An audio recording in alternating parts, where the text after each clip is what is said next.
美国加州洛杉矶的抗议来到第5天，讲有人趁混乱来抢劫。洛杉矶的市长宣布宵禁。另外有一个男子摕石头来击警车，害官员来受伤。联邦调查局甲咧通缉，要收台票150万来抓人。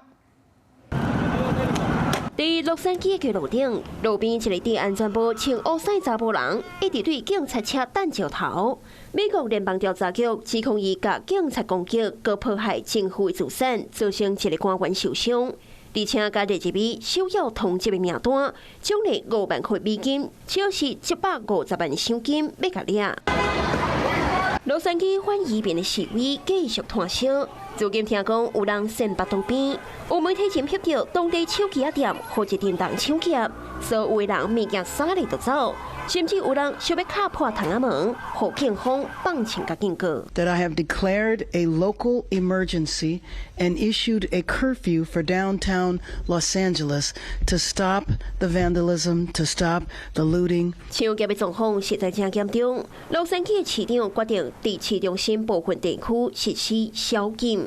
对于智慧型的手机店、连锁咖啡厅到运动品牌等等的店家，不是外口红喷保安的字，就是玻璃红卡破，和守法的在地居民拢真无奈。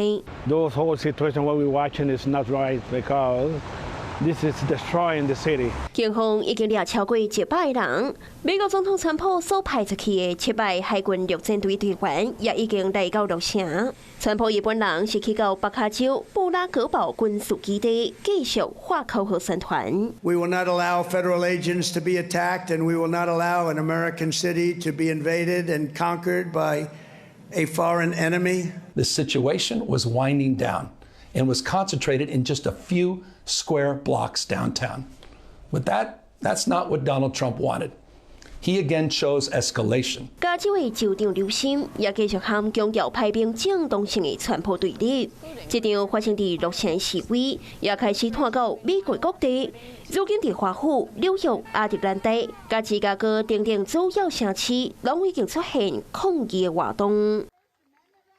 Hello， 我是张新文。想要抢先掌握最及时的新闻资讯吗？赶快订阅、按赞、开启小铃铛，锁定华视新闻 YouTube 频道。